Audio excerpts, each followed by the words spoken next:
일어나셔서 묵도하심으로 거룩한 주일 아침 2부 예배를 하나님 앞에 드립니다.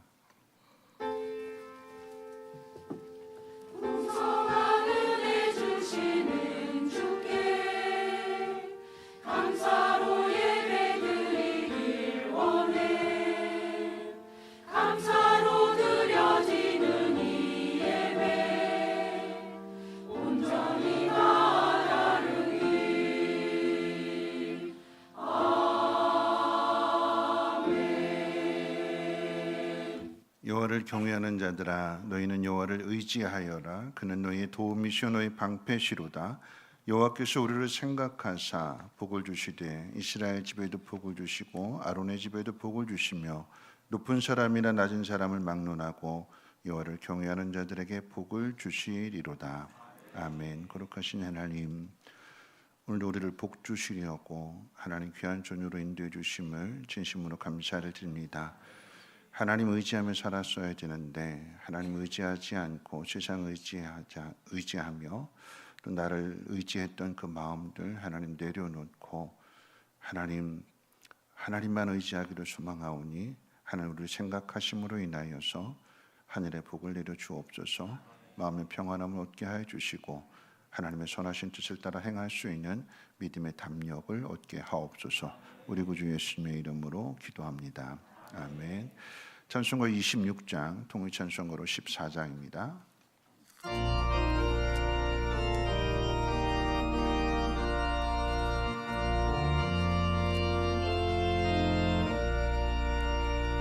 글쎄 주를 아는 이들 찬송하고 찬송하세. 만나일과 힘다하여 경배드리세. 주를 알지 못한 이들 주같이 인도하사 그의 피로 구속하니 찬송 부르세. 약한 사람 도움받아 시험 중에 참게 되니 모든 죄를 이길 힘은 믿음뿐이라. 진리 되시는 이 주는 영원토록 변함없는 성도들아 주를 믿어 길이 서기세.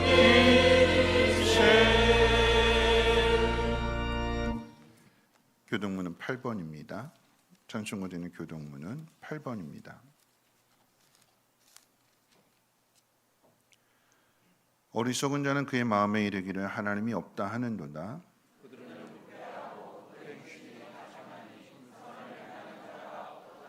여호와께서 하늘에서 인생을 굽어 살피사 지각이 있어 하나님을 찾는 자가 있는가 보려 하신즉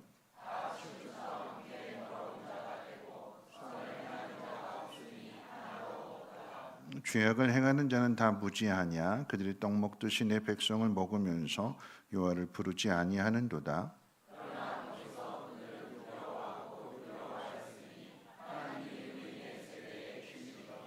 너희가 가난한 자의 계획을 부끄럽게 하나 오직 여호와는 그의 피난처가 되시도다. 여호와께서 그의 백성을 포로된 곳에서 돌이키실 때에 야곱이 즐거워하고 이스라엘이 기뻐하리로다. 아멘. 사도신경으로 신앙을 고백합니다. 전능하사 천지를 만드신 하나님 아버지를 내가 믿사오며 그 외아들 우리 주 예수 그리스도를 믿사오니 이는 성령으로 잉태하사 동정녀 마리아에게 나시고 본디오 빌라도에게 고난을 받으사 십자가에 못 박혀 죽으시고 장사한 지 사흘 만에 죽은 자 가운데서 다시 살아나시며 하늘에 오르사 전능하신 하나님 우편에 앉아 계시다가 저리로서 산자와 죽은 자를 심판하러 오시리라. 성령을 믿사오며 거룩한 공회와 성도가 서로 교통하는 것과 죄를 사하여 주시는 것과 몸이 다시 사는 것과 영원히 사는 것을 믿사옵나이다. 아멘. 다 함께 앉으셔서 찬송가 191장, 통일찬송가 427장 찬송 후에 주임단 장로님 기도해 주시겠습니다.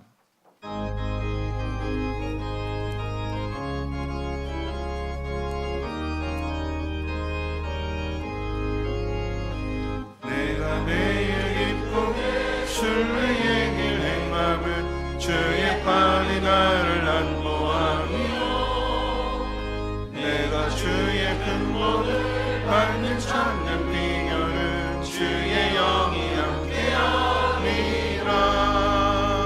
성령이 계시네 할렐루야 함께하시네. 좁은 길을 걸으며 밤낮 기뻐하는 것 주의 영이 함께함이라. 저는 죄에 빠져서 평안함이 없을 때 예수 십자가의 공로 힘입어 그 발 아래 엎드려 참된 평화 얻음은 주의 영이 함께함이라. 성령이 계시네 할렐루야 함께하시네. 좁은 길을 걸으며 밤낮 기뻐하는 것 주의 영이 함께함이라. 나와 동행하시고 모든 염려하시니 나는 숲의 새와 같이 기쁘다. 내가 기쁜 마음으로 주의 뜻을 행함은 주의 영이 함께함이라. 성령이 계시네 할렐루야 함께하시네. 좁은 길을 걸으며 밤낮 기뻐하는 것 주의 영이 함께함이라. 세상 모든 욕망과 나의 모든 정욕은 십자가에 이미 못을 박았네. 어두운 밤이 지나고 무거운 짐 벗으니 주의 영이 함께함이라. 성령이 계시네 할렐루야 함께하시네. 좁은 길을 걸으며 밤낮 기뻐하는 것 주의 영이 함께함이라.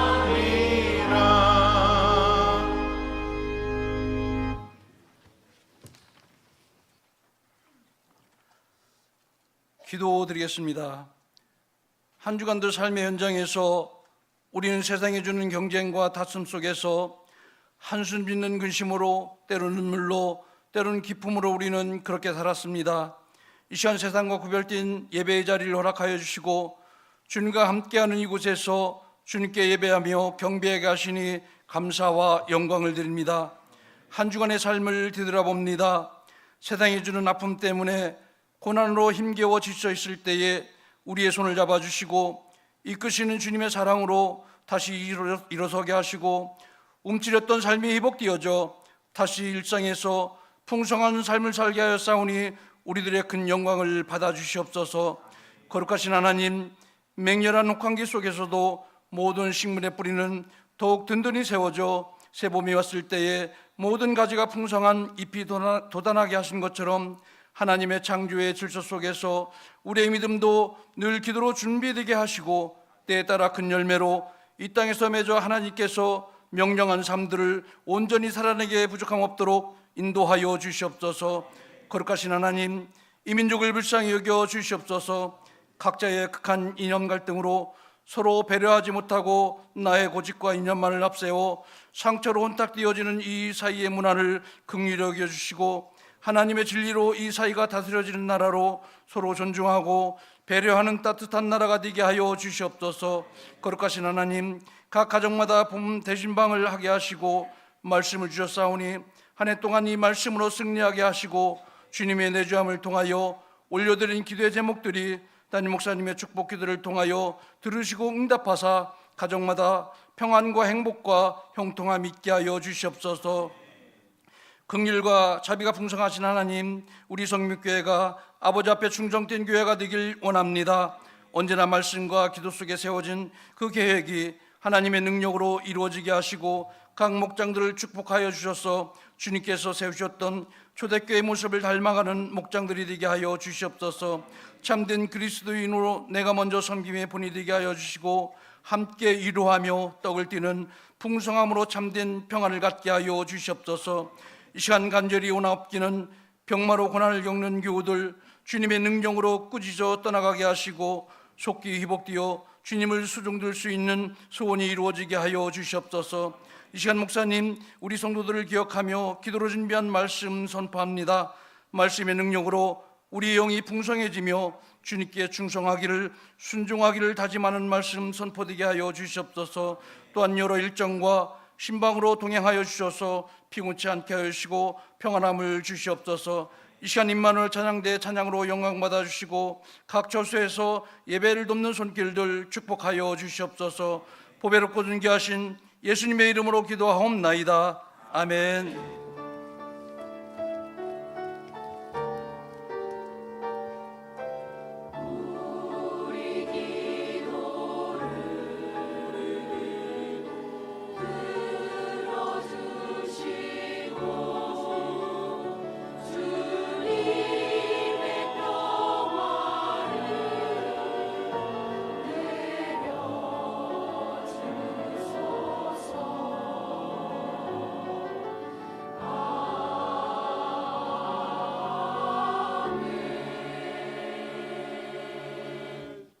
교회 소식은 주보를 참고해 주시고요. 총 목자 모임이 돌아오는 금요일 저녁 7시 30분 희회실에서 있습니다. 다음 주일 저녁 예배는 찬양대 혼신 예배로 드리게 됩니다.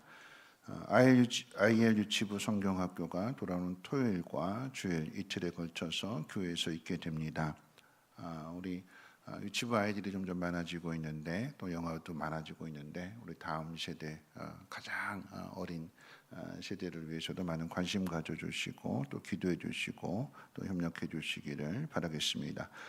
생명의 삶 공부가 이제 화요일부터 13주간에 걸쳐서 시작이 되는데 아직까지 신청하지 않으신 분들, 여러분 이 생명의 삶 공부는 성민교회의 가장 기본적인 성경 공부이고 VIP가 그러니까 예수를 처음 믿게 되면 왜 예수를 믿어야 되는지, 교회 생활은 어떤 것인지에 대해서 소개해주고 가르쳐주는 그런 내용들입니다.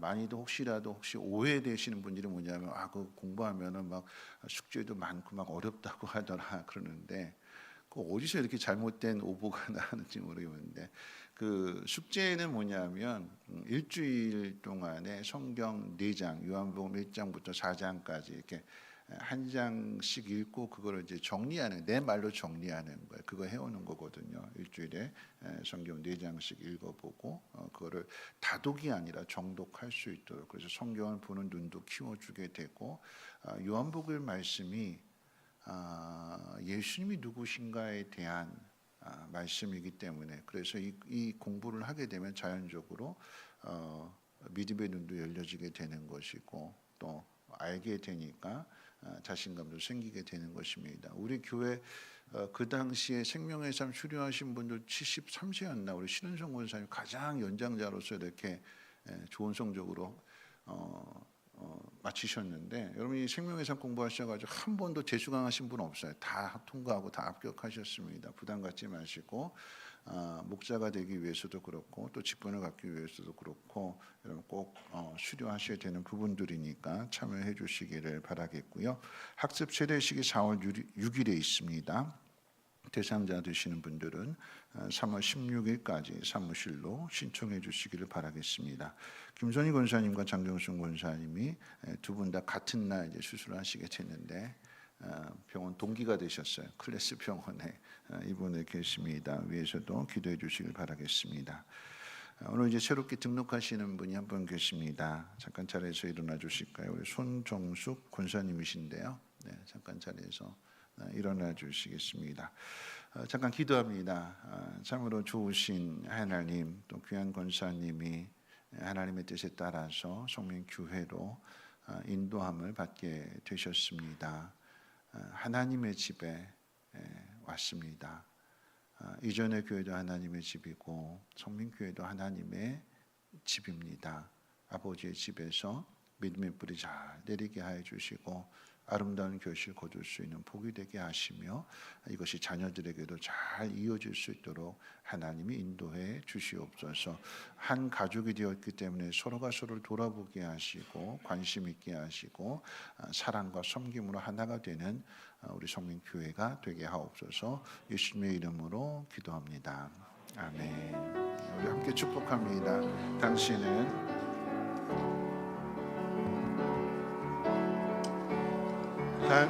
소중한 사람, 주님이 찾으시던 그 어린 양, 당신을 축복합니다. 주님의 사랑과 평안을 당신께. 네, 우리 환영합니다. 축복합니다. 사랑합니다. 박수로 환영하겠습니다. 감사합니다. 네, 선물들 내주시고요. 네, 축복할 때 주셨으면 더 자연스러웠을 텐데. 다시 한번 두 번 박수. 잘 오셨습니다. 하나님 말씀 보도록 합니다. 하나님 말씀은 갈라디아서 5장 22절로 26절까지 보시겠습니다. 갈라디아서 5장 22절로 26절까지 말씀, 신약성경 308페이지입니다. 갈라디아서 5장 22절로 26절까지 말씀을 제가 봉독합니다. 오직 성령의 열매는 사랑과 희락과 화평과 오래 참음과 자비와 양선과 충성과 온유와 절제니 이 같은 것을 금지할 법이 없느니라. 그리스도 예수의 사람들은 육체와 함께 그 정욕과 탐심을 십자가에 못 박았느니라. 만일 우리가 성령으로 살면 또한 성령으로 행할지니 헛된 영광을 구하여 서로 노엽게 하거나 서로 투기하지 말지니라. 아멘. 임마누엘 찬양대 찬양 읽겠습니다.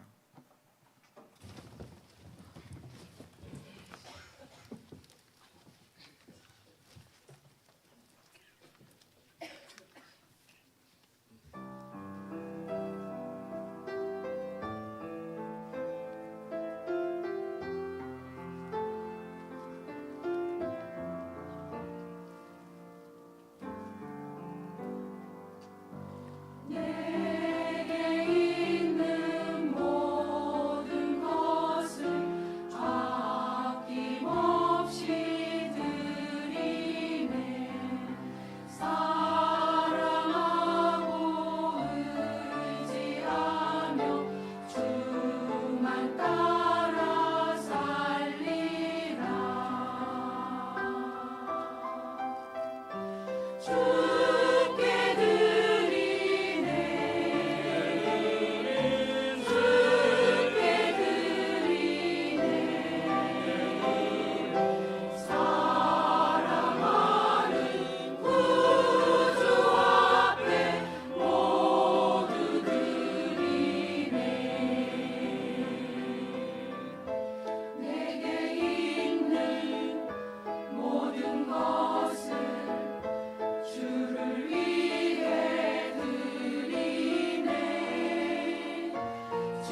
기도하겠습니다. 좋으신 하나님,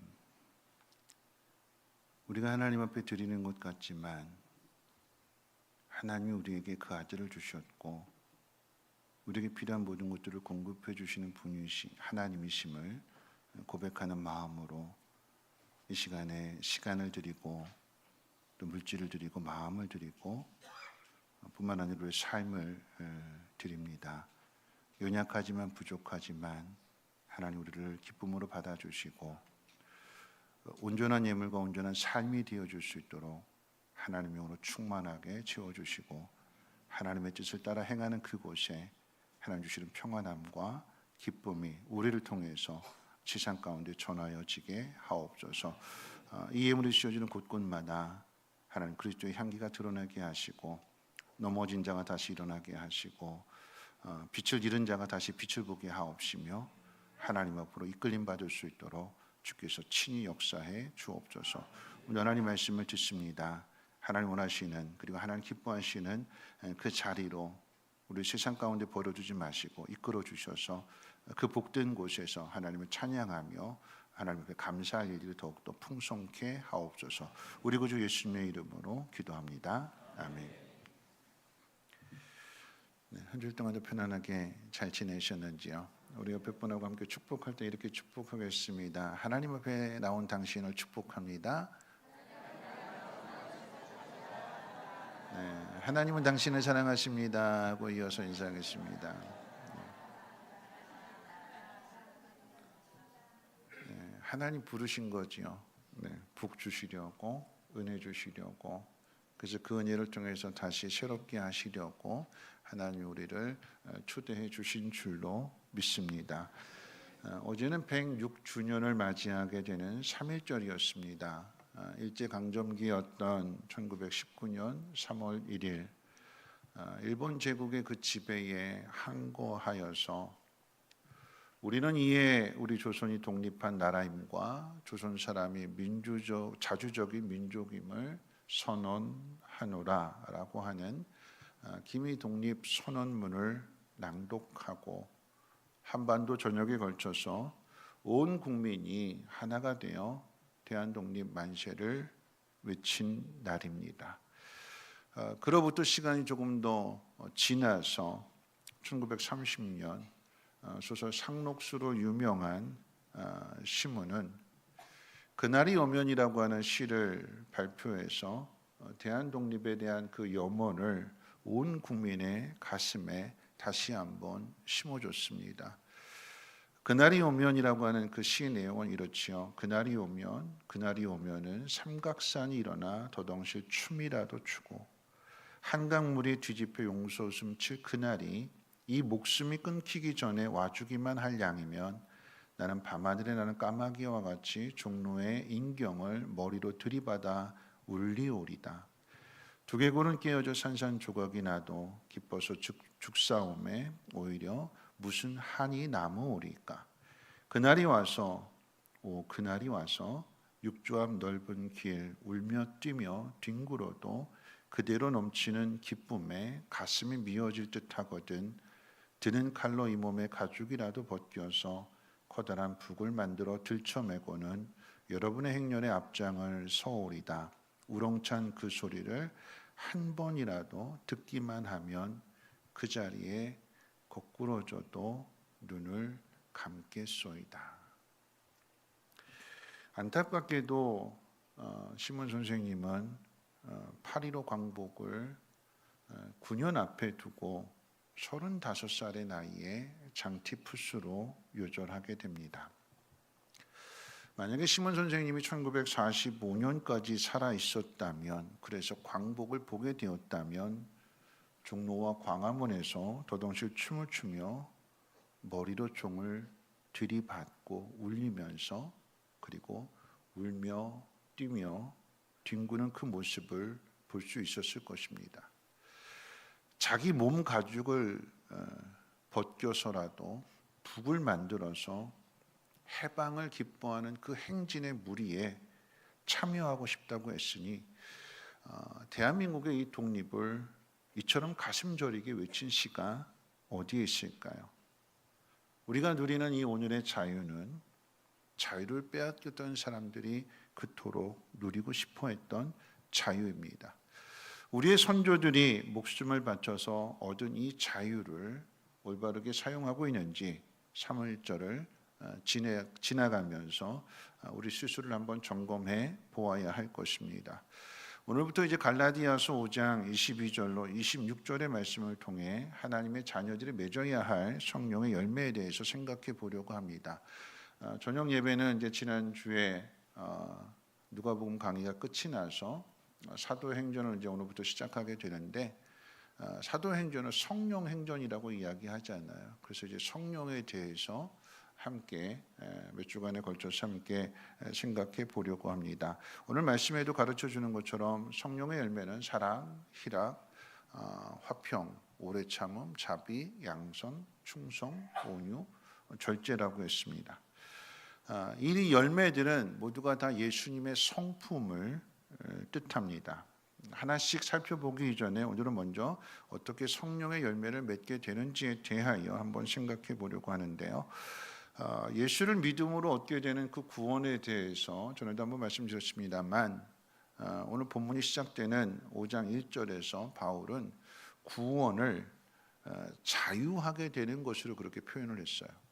구원받았다 라고 그렇게 표현하지 않고 자유를 얻게 되었다 이렇게 표현하고 있는데 5장 1절은 이렇게 기록되어 있습니다. 그리스도께서 우리를 자유롭게 하려고 자유를 주셨으니 그러므로 굳건하게 서서 다시는 종의 멍에를 매지 말라.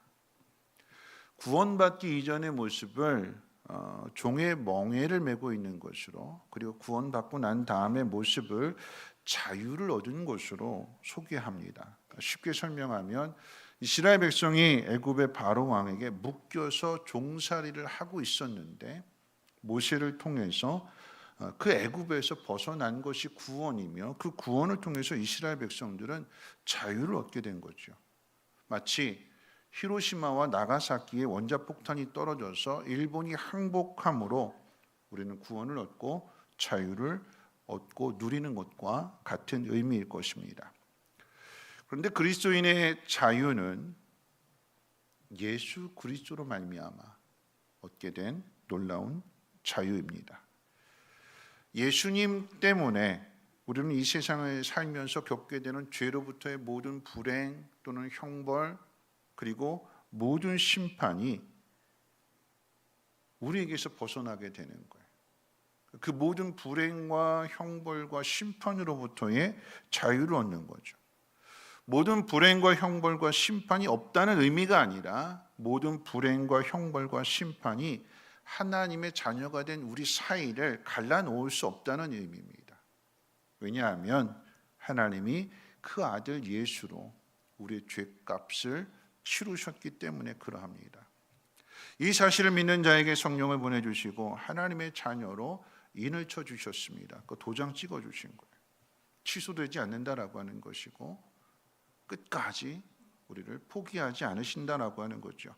구원받았다라고 하는 것은 하나님의 자녀가 되었다는 의미이기 때문에 모든 불행과 형벌과 심판이 임하도록 하나님이 내버려 두시지 않으신대요. 구원받았으니까 아무렇게나 살아도 된다는 의미가 아닙니다. 구원받은 사람이 아무렇게나 살게 되면 불행해집니다. 형벌과 같은 심판도 받습니다. 무엇보다도 마음이 자유하지 못합니다. 근데 그 죄를 깨닫게 하시고 다시 돌이키게 하십니다. 그래서 불행과 형벌과 심판이 우리 인생의 끝이 되지 않게 해주세요. 그것이 모든 불행과 형벌과 심판으로부터의 자유를 얻었다라고 하는 의미입니다. 이 사실을 믿으시기를 주님의 이름으로 축원을 드립니다. 자, 그렇다면 자유를 얻은 사람이 해야 될 일이 무엇일까요? 예수 그리스도로 말미암아 자유를 얻었다면 그 자유를 바르게 사용할 줄 알아야 됩니다. 그래서 첫 번째로는 자유를 낭비하지 말아야 되는 거예요. 낭비. 우리에게 주어진 자유를 바르게 사용하면 그로 인한 그 모든 복과 평안과 또 주변의 모든 사람들에게 행복을 전해줄 수 있는 것인데 그걸 놓치게 되면 그러면 그 자유를 낭비하는 것만큼의 그 고통을 누가 받느냐? 내가 받는 거예요. 내가. 오늘 읽은 본문 앞에 있는 5장 13절 말씀 가운데 보면 이렇게 기록하고 있어요. 형제들아, 너희가 자유를 위하여 부르심을 입었으나 그러나 그 자유로 육체의 기회를 삼지 말고 오직 사랑으로 서로 종노릇해라. 육체의 기회라고 하는 것은 흔히 그저 우리 몸을 생각하게 되지만 여기서 말하는 육체라고 하는 것은 모태로부터, 그러니까 모든 사람이 모태로부터 태어날 때 가지고 태어나게 되는 죄의 본성을 이야기합니다. 이 죄의 본성은 크게 두 가지로 나눠지게 되는데 첫 번째는 자기중심성입니다. 자기중심성. 자기중심성이라고 하는 것은 자기를 사랑하고 자기를 높이는 마음. 다시 표현한다면 그럼 이 자기중심성이라고 하는 것은 자기우월주의예요. 자기우월주의. 인간은 모든 사람이 다 누구나 예외할 것 없이 나 없으면 안 된다라고 하는 그런 마음을 가지고 있어요. 나 없이 어디 잘 되나 보자 막 그러잖아요. 그죠? 내가 있어야 된다라고 하는 얘기야. 거봐, 내가 있으니까 이렇게 됐지. 거봐, 나 때문에 이렇게 된 거야. 자기를 드러내고 자기를 나타내고 자기를 자랑합니다. 여러분, 이것이 조금 더 커지게 되면 자기를 주장하는 사람들이 점점 더 많아져서 이것이 하나의 집단이 되면 이게 집단 우월주의가 돼요. 그래서 이것이 공동체 안에서도 자기 집단이 최고라고 생각하게 돼요. 우리가 최고다, 우리가 최고다. 그러니까 어떻게 해요? 분열이 돼요, 분열이. 서로 다 자기가 최고라고 생각하니까. 서로 다 자기 집단이 다 옳다라고 이야기하게 되니까 이게 계속 분열이 되고 분쟁이 되고 다툼이 되고 심지어는 전쟁이 되는 거죠. 그럼 이것이 더 커지게 되면 국가 우월주의가 됩니다. 미국이 세상의 중심이라고 말하고 중국이 세상의 중심이라고 말합니다. 이전에는 일본이 온 세상의 중심이라고 해서 전쟁을 일으켰어요. 그 피해를 우리가 당하게 되었습니다. 모든 사람 안에 자기 우월주의, 자기 중심성, 자기 자랑 이런 것들이 있는데 여러분 믿음의 사람이라고 구원받은 사람이라고 해도 예외는 아닙니다. 하나님의 자녀가 되었다고 해서 인간의 본성이 사라진 것이 아닙니다.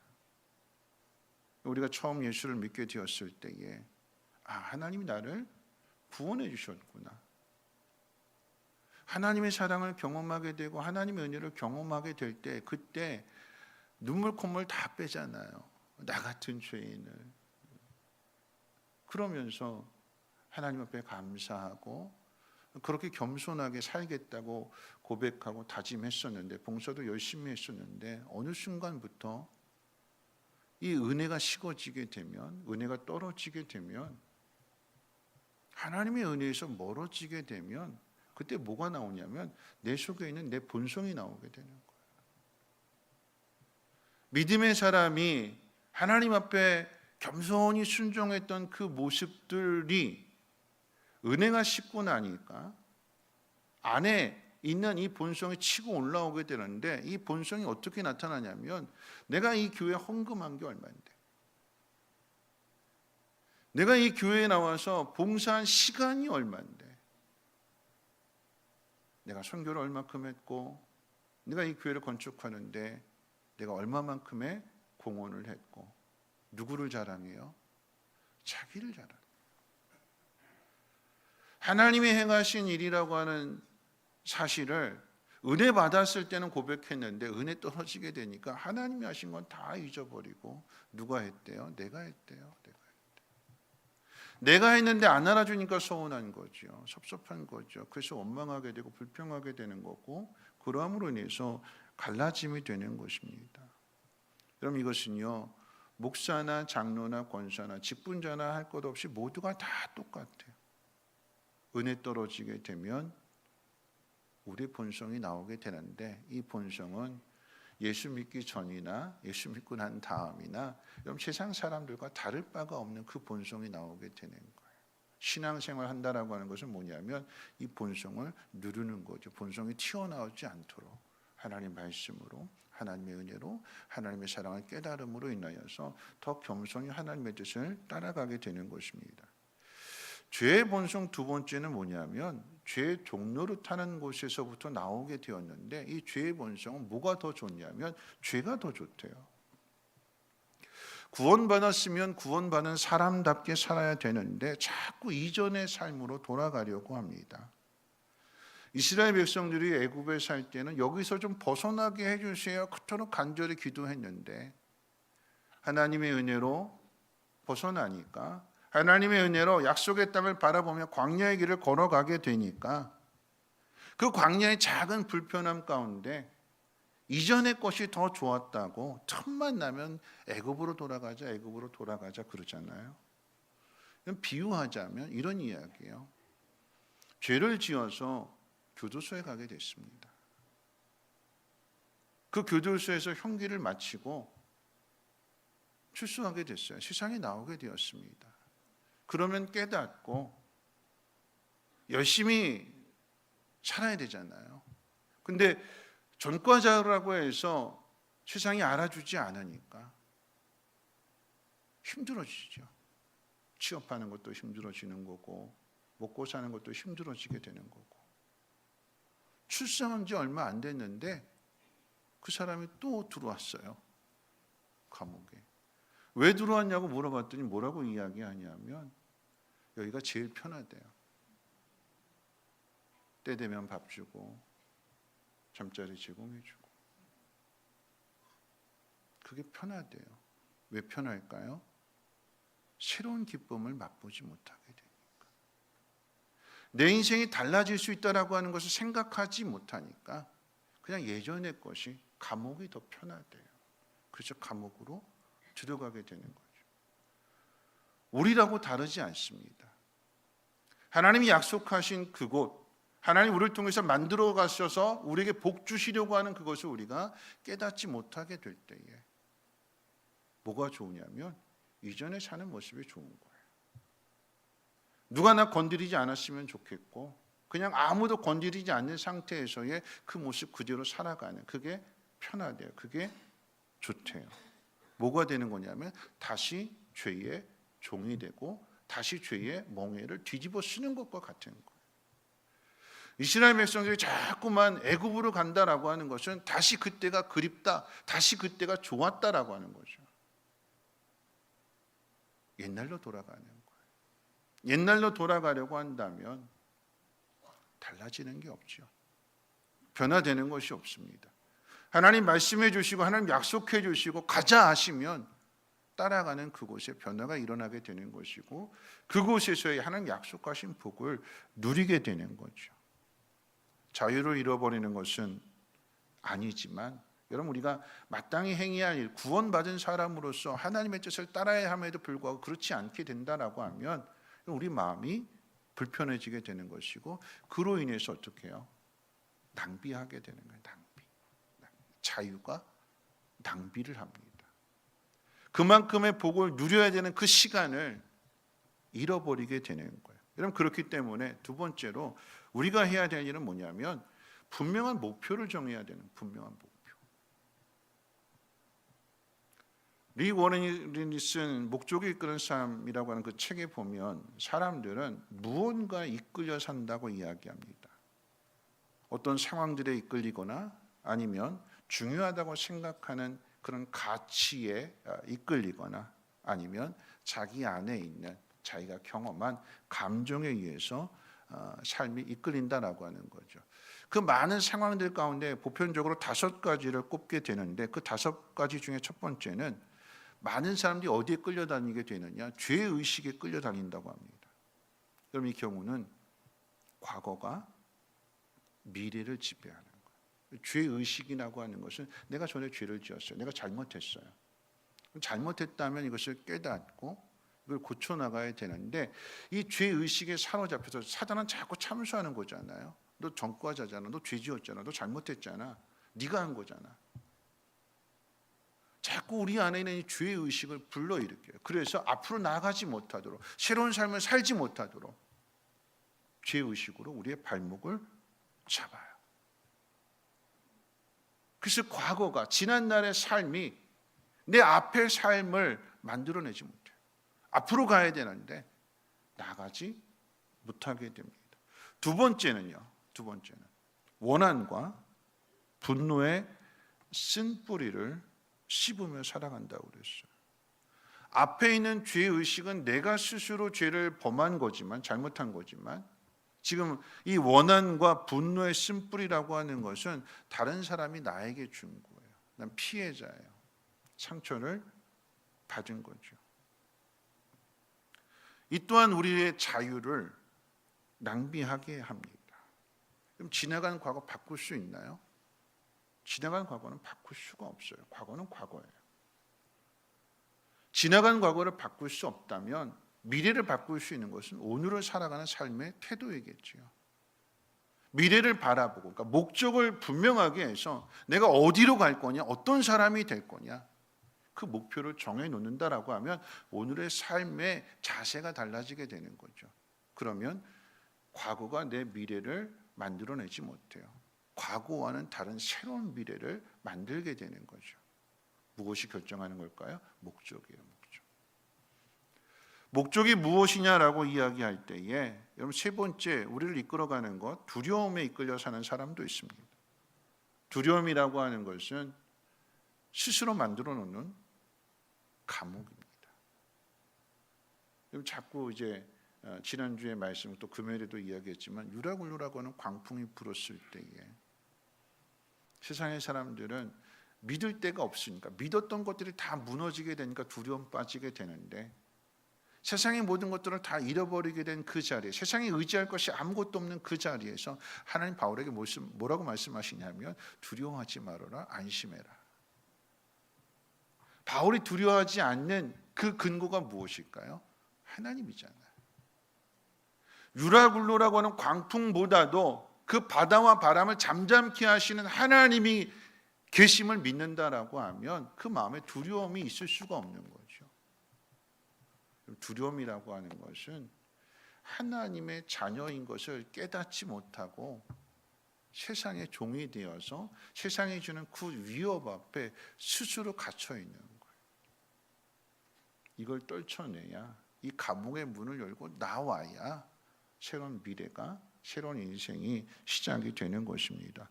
자, 네 번째, 무엇이 이끌리냐라고 하는 것은 가치를 좀 매길 때에 내 인생의 가장 중요한 가치가 뭐냐, 목적에 이끌리는 삶이라고 이야기할 때 돈을 따라가는 사람인 거죠. 물질. 돈이 우리에게 안전을 준다고 생각합니다. 돈이 우리를 중요한 사람으로 만들어준다고 생각해요. 돈이 있으면 무시당하지 않는다고 생각합니다. 돈이 있으면 대접받는다고 생각해요. 그래서 삭개오가, 키가 작은 삭개오, 사람들로부터 무시당하고 볼품없다고 외면당했던 삭개오가 자기의 존재성을 드러내는 게 뭐냐? 돈이라고 생각했어요. 그래서 사람들에게 욕을 먹으면서도 악착같이 돈을 모았어요. 행복할까요? 행복하지 않기 때문에 예수님 찾아온 거잖아요. 행복하지 않기 때문에 예수님 만나라고 하는 거잖아요. 돈이 우리에게 행복을 주는 것이 아닙니다. 돈을 많이 모았더니 행복할 줄 알았는데 돈이 많으니까 문제가 더 많아요.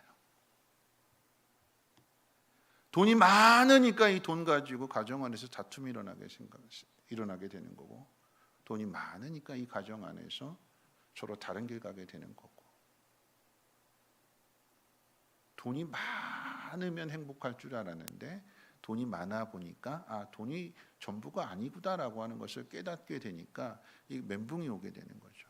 공허함이 오게 되는 거야. 뭘로 채울까? 돈인 줄 알았는데 돈을 통해서 얻게 되는 그것이 나를 행복하게 만들지 않게 되니까 이 비어있는 마음, 하나님으로 채워야 되는데 하나님이 아닌 다른 것으로, 세상 것으로 채우려고 하니까 계속해서 공허해질 수밖에 없는 거죠. 무엇이 우리를 이끌어가느냐, 우리의 삶을 이끌어가느냐 다섯 번째는 사람들의 인정을 받기 위해서 살아가는 사람이 있습니다. 다른 사람이 자신을 어떻게 생각하는지가 삶의 방향이 되고 목적이 된다면 여러분, 이 사람은 늘 걱정 속에 살게 됩니다. 다른 사람을 만족시켜야 비로소 내가 편안해지게 되는 거니까 다른 사람을 만족시키기 위해서 내 삶이 그만큼 힘들어지게 되는 거예요. 그럼 그렇게 되면 탈진하게 됩니다. 이 다섯 가지 상황들에 대해서 감정이 될 수 있고 가치가 될 수 있고 이런 것들에 대해서 이끌려가는 사람은 거기에서는 기쁨도 행복도 찾을 수가 없습니다. 하나님의 자녀가 되었다라고 하는 것은 하나님이 우리의 인생의 목적이 된다라고 하는 거죠. 그러면 삶의 방향이 다른 거예요. 세상에서는 찾을 수가 없습니다. 하나님에게서만 찾을 수 있어요. 하나님에게서 찾는다라고 하는 것은 자기 중심이 아니라 하나님 중심으로 살아간다는 이야기가 됩니다. 내가 세우는 인생의 계획이 아니라 하나님의 계획에 맞추는 것입니다. 하나님의 계획은 우리가 예수님의 성품을 닮아가라고 하는 데 있습니다. 여러분 생각해 보세요. 예수님의 성품을 닮은 사람이 옆에 있으면 어떻게 될까요? 누가 행복할까요? 그 앞에 있는 사람들, 주변에 있는 사람들이 행복해요. 예수님의 성품을 닮은 사람이 공동체 안에 있으면 그 공동체가 행복해져요. 왜요? 다 서로 자기 잘났다고 싸우고 자기가 최고라고 생각하는데 그 속에서 종으로서 사랑해주고 섬겨주고 도와주고 그렇게 되니까 주변의 사람들이 행복해지는 거예요. 예수님이 계시니까 그 예수님을 통해서 가난한 자, 병든 자, 세상 그 어디에서도 행복을 찾을 수 없었던 사람들이 예수님을 통해서 새로운 인생을 살아가게 되는 거잖아요. 하나님의 자녀가 되었다라고 하는 것은, 그리고 우리가 하나님을 믿는다라고 하는 것은 예수님처럼 살아간다라고 하는 것이고 예수님을 닮아가는 거예요. 그게 복이래요. 물질이 많아서가 복이 아니라 그건 다음 문제예요. 내가 누군가에게 기쁨이 되는가? 내가 있는 것이 다른 사람에게 기쁨이 되는가? 나로 인해서 내 앞에 있는 사람이 행복해지는가? 우리가 그것을 생각하고 자꾸 이것을 훈련해 가야 돼요. 처음부터 태어나는 순간부터 그런 사람 없어요. 예수 믿는다고 그런 성품이 저절로 만들어지는 거 아닙니다. 훈련하고 또 훈련해야 돼요. 그런 줄 알았는데 아닌 줄 깨닫게 되면 다시 또 그렇게 되려고 노력해야 되고 그렇게 해서 다듬어지고 만들어지게 되는 거죠.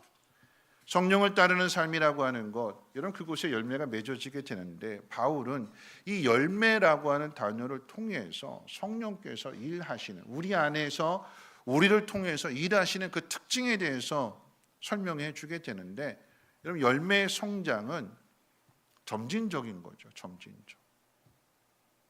그냥 씨를 뿌려놨더니 그 다음날 열매가, 이만한 사과 열매가 저절로 딱 그 다음날 딱 맺히는 거 아니잖아요. 씨앗을 심었는데 그 씨앗을 심었을 때는 아무것도 보이지 않아요. 그냥 맨 땅이에요. 심었는지 안 심었는지 구분이 안 됩니다. 근데 그곳에 물을 주고 햇빛을 씌워주게 되고, 그러면 시간이 지나면 조금씩 자라나게 되죠. 이제 봄이 됐으니까 싹이 틀 거야. 그 전에 모든 나뭇가지들 아무것도 없어서 죽었나 보다, 살았는지 죽었는지 분간이 안 가는데 시간이 지나게 되면, 따뜻한 바람이 불어오게 되면 그 나뭇가지에 싹이 날 거예요. 하나님이 우리나라를 참 사랑하셔서 그 어두침침했던 그 겨울을 지나고 나서 첫 번째 복이 튀는 게 매화고 개나리고 벚꽃이잖아요. 화려하게 분홍빛에 노란빛에 누구보다도 확실하게 알 수 있도록 살아있다.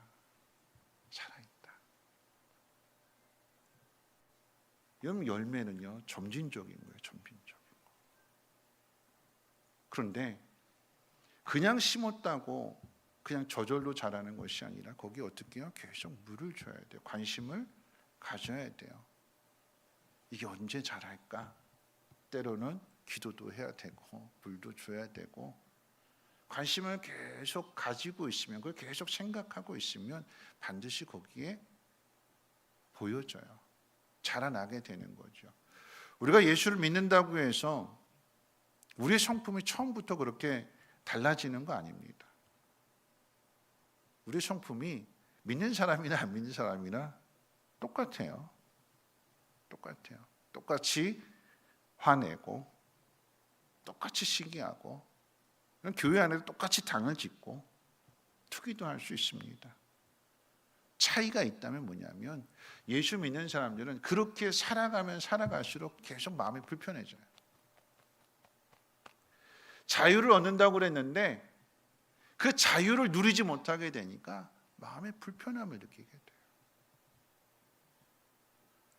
하나님 원하시는 방향이 아니기 때문에, 하나님 원하시는 성품이 아니기 때문에, 하나님 원하시는 삶이 아니기 때문에 자꾸 이 안에 부딪혀요. 그것을 이겨내고 다시 거기에 열매를 맺어야 된다라고 하는 생각을 가지고 주의를 집중하게 되면, 그리고 거기에 필요한 것들을 공급해 주게 되면 거기에 반드시 열매가 맺게 되는 거죠. 조금씩 조금씩 자라게 될 것입니다.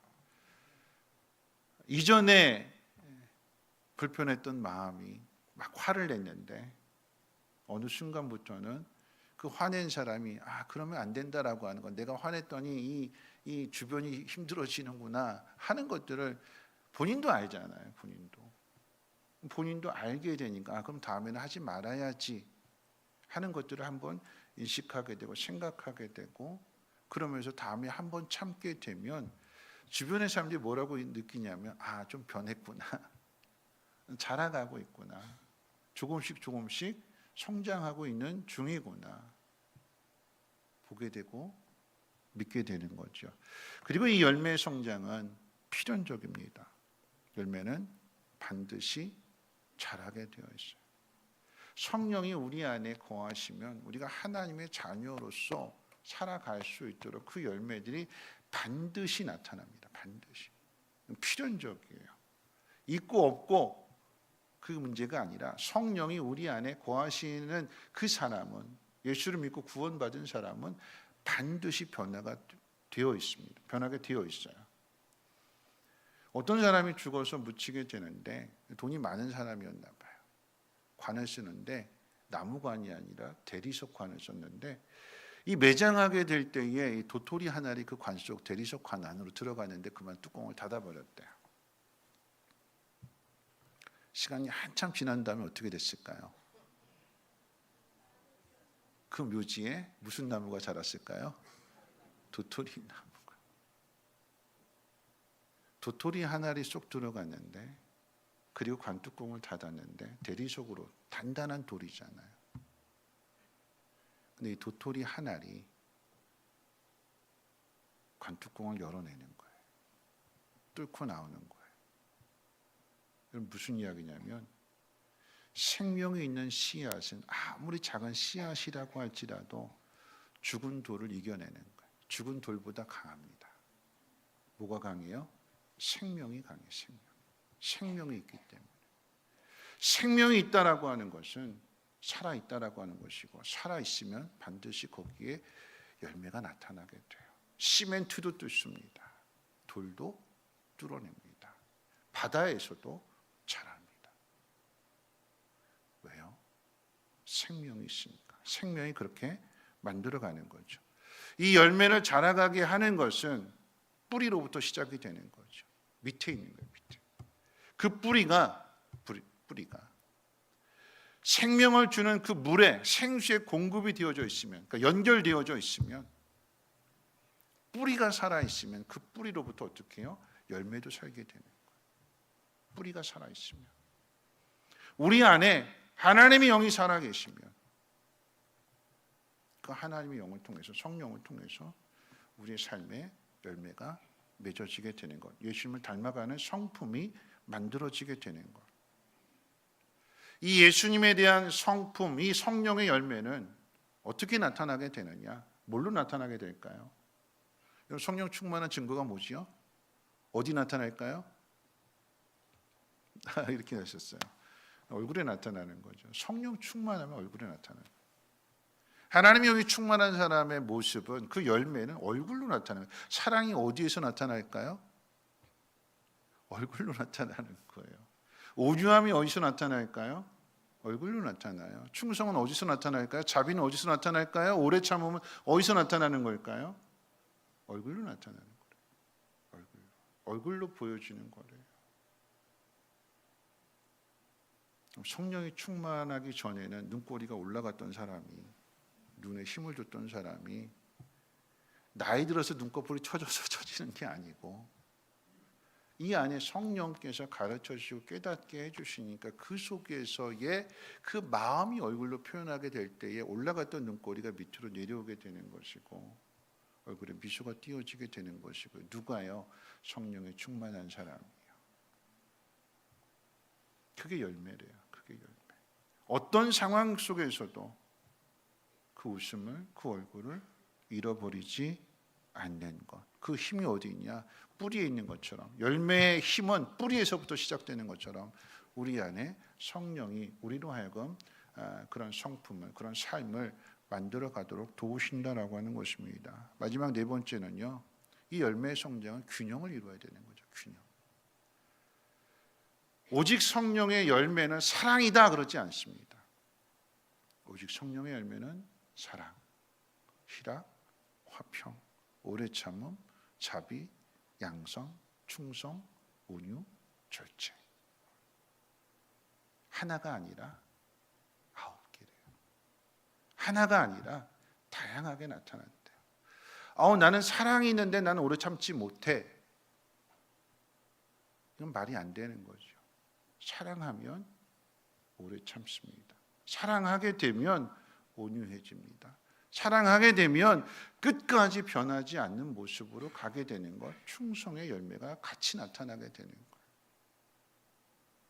거예요. 이 사랑의 열매, 단순하게 하나로만 끝나는 것이 아니라 다양하게 있는 모습들. 그래서 성령의 사람이 있는 그곳에는 이 조화롭게 발전이 되는 거예요. 성령에 있는 사람이, 그 한 사람이 공동체 안에 있게 되면 어떻게 될까요? 그 한 사람으로, 성령 충만한 사람으로 끝날까요? 아니죠. 그 성령 충만한 사람이 그 공동체를, 가정이 됐든 목장이 됐든 그 목원들을 잘 섬기게 되면 그 섬김을 받은 사람이 그 모습을 보고 어떻게 해요? 나도 그런 사람이 되어야지 하고 은혜 받고 그 모습 속에서 기쁨을 얻고, 그래서 그 사람이 다루지 못했던 그런 부분들을 같이 함께 도와서 함께 조화롭게 그 모든 것들을 만들어가는 것입니다. 한 번에 나타나는 거 아니에요. 사람마다 기질마다 차이가 있겠지만 중요한 것은 우리 안에 계시는 하나님이 우리를 통해서 이것을 조화롭게 맺어가게 하시고 변화되게 하시고, 그렇게 하나님의 사람으로, 예수님을 닮은 사람으로 만들어 가신다라고 하는 것입니다. 말씀을 마치려고 합니다. 여러분, 하나님의 은혜로 구원을 받았다라고 하는 것은 우리의 본성이 착하고 다른 사람과는 다른 특별한 것이 있기 때문에 그런 것이 아닙니다. 우리의 출발은 다 똑같은 죄인입니다. 누구의 죄가 더 크고 누구의 죄는 더 작다라고 하는 의미도 아닙니다. 다 똑같은 죄인이에요. 다 똑같은 죄인이기 때문에 하나님의 은혜로 구원을 받았는데 그 사실을 자꾸 놓치게 되면, 하나님의 은혜를 놓치게 되면 다 똑같은 죄인이기 때문에 누구도 예외 없이, 목사도 예외 없이 본성이 나와요. 그러나 그럴지라도 하나님의 영이 그 속에서 누구를 탓하냐면 나를 탓해요. 에휴 이놈아, 에휴 이놈아, 에휴 이놈아. 그래서 상대방을 바꾸는 것이 아니라 하나님은 내 속에서 나를 바꾸는 거예요. 나를. 시간이 걸릴 수 있어요. 어떤 문제에 대해서는 오래 걸릴 수도 있습니다. 그런데 누가 더 세시냐면 하나님이 더 세세요. 반드시 바꾸십니다. 아멘. 반드시 바꾸세요. 왜냐하면 하나님이 우리를 자유하게 하시기 위해서, 그 복을 누리게 하시기 위해서 그렇게 내버려 두지 않으신대요. 반드시 바꾸신대요. 그걸 좀 일찍 알고 일찍 순종하면 낭비하지 않지만 계속해서 고집 부리게 되면 그 시간들을, 주변의 모든 사람들이 행복해지는 그 기쁨을 모두가 다 놓치게 되는 거죠. 그걸 다시 찾았으면 좋겠습니다. 사람들이 교회 나오는 곳으로 세상이 밝아지지 않습니다. 여러분들이 이곳에 오는 곳으로 주변이 밝아지지 않아요. 주변 사람들은 불편해요. 이 좁은 동네에 차 댈 데도 없는데 성민교회 이렇게 사람들이 수백 명씩 이렇게 오게 되면 예배 시간은 시끄럽고 차 대는 거 불편하고 밝아지지 않아요. 우리가 예배당에 오는 곳으로, 우리가 하나님 앞에 예배하는 곳으로 세상이 밝아지지 않습니다.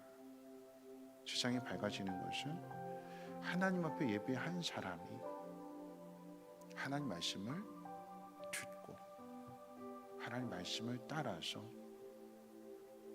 자기를 부인하고 자기를 내려놓고 다른 사람들을 세워주고 섬겨주고 도와주게 될 때에, 그 도움을 받는 사람들이 많아지게 되면 그분들의 얼굴이 펴지게 되는 거고, 그 얼굴이 펴지게 되면 나도 기쁘게 되고 모두가 다 밝아지게 되는 거예요.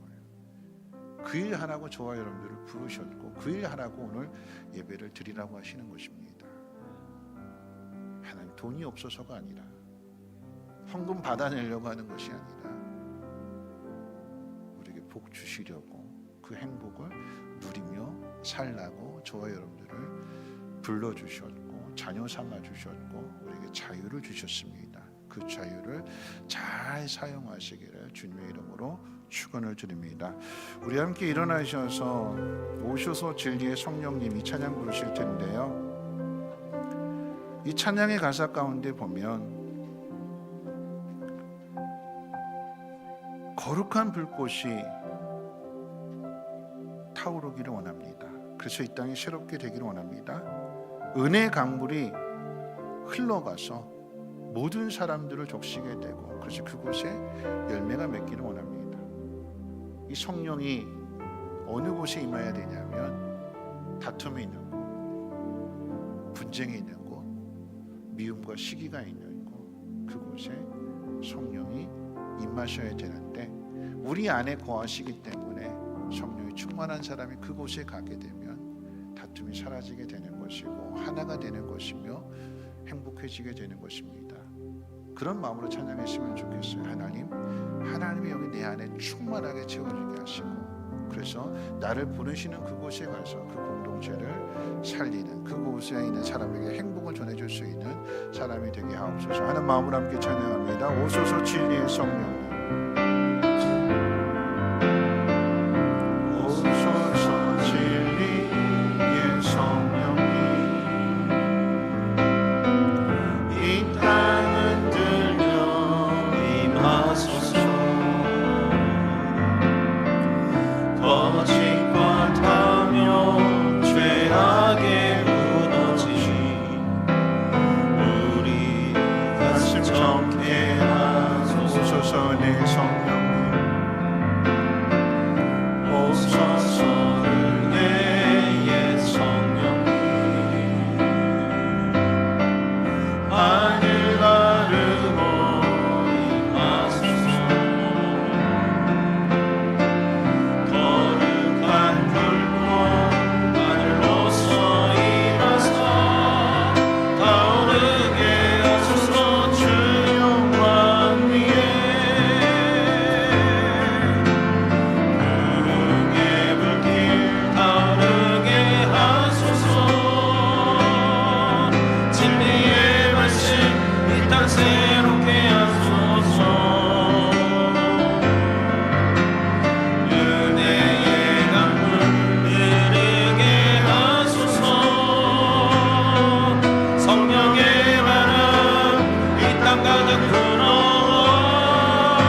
말씀 생각하면서 함께 기도하기를 원하는데요.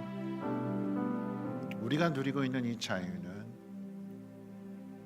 빼앗긴 사람이 그토록 원하던 자유였습니다.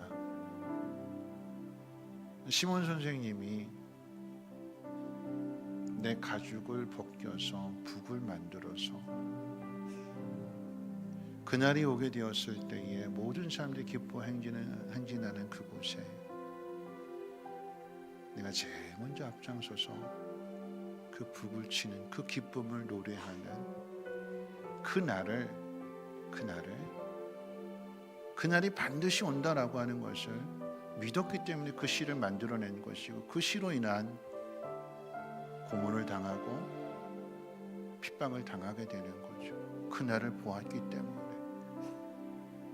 보았기 때문에 오늘 우리가 그 자유를 누리고 있다면 우리도 동일하게 다툼이 있는 곳, 분쟁이 있는 곳, 시기가 있고 투기가 있고 어둠이 있고 하나님의 영광이 가려진 그곳에, 하나님 그곳에 모두가 다 기뻐하게 되는, 모두가 다 행복하게 해지는 하나님 그날을 보게 하소서. 그러려면 먼저 우리 안에, 내 안에 그날이 임해야 되는 거예요. 내 안에 하나님의 영이 충만해져야 되는 거예요. 그럴 때 나를 통해서 내가 그곳에 가서 희생하고 헌신하고 도와줌으로 인해서 그 공동체가 변화되는 것입니다. 하나님, 이 땅 가운데 하나님의 영이 충만한 사람들이 일어나게 하여 주시고, 하나님의 영이 충만한 사람들을 통해서 이 땅이 회복되고 치유가 되어지고 새로워지는 은혜가 있어지게 도와주시옵소서. 성민교회가, 각 목장이, 각 가정이 하나님의 영으로 충만케 되어지게 하옵소서. 우리 함께 통성은 하나님 앞에 기도합니다. 사랑 많으신 하나님 아버지 감사합니다. 하나님, 3.1절을 지나가면서 우리가 누리고 있는 이 자유가, 그토록 이 자유를 간절히 원했던 자유인 것을 하나님 깨닫게 하옵시고, 생명을 바쳐서 고문을 당하고 죽음의 위협을 당하면서 굴하지 않고 시를 발표하고 대한독립 만세를 외치고 불화함으로 인하여서 우리가 이 자유와 이 기쁨을 누리고 있다면, 하나님 이 땅 가운데 이제는 육적인 문제뿐만 아니라 영적인 것을 보게 하여 주셔서 이 나라가 하나님의 나라가 될 수 있도록, 하나님이 통치하시고 하나님 다스리시는 나라가 될 수 있도록 성령 충만케 된 사람들을 통하여 하나님 그 일들을 나타내 주시옵소서. 무엇보다도 오늘 이 자리에 예배하는 우리 하나님의 백성들 그 마음 가운데 충만함을 주시고 사명을 깨닫게 해주시고 순종케 해주시고 하나님 원하시는 삶을 살아감으로 인하여서 하나님 그 복을 누리게 해 주시옵소서. 이제 말씀을 들었으니 삶의 자리로 나가십시오. 성령 충만한 그 모습을 나타내십시오. 여러분의 안에 거하시는 하나님의 영이 여러분으로 하여금 사랑을, 온유를, 겸손을, 인내를, 그리고 충성을, 자비를 나타내게 하실 것입니다. 여러분이 있는 공동체를, 가정을, 목장을, 교회를, 이 나라, 이 민족을 밝게 하시고 많은 사람들을 행복하게 해주는 삶을 살아가십시오. 하나님 여러분들을 도와주실 것이고 늘 함께 하실 것입니다. 이제는 우리 주 예수 그리스도의 무한하신 은혜와 하나님의 그 크신 사랑하심과 성령님의 감화감동 충만 보호 역사하심이 성령 충만한 삶을 살기로 다짐하고 결단하는 사랑하는 주 백성들 머리머리 위에와 가정과는 모든 일들과 특별히 자녀들 위해 성민교회 쉼터 유치원 이 나라 민족과 북한 땅과 전 세계 위에 이제로부터 영원토록 항상 함께 있을지어다. 아멘.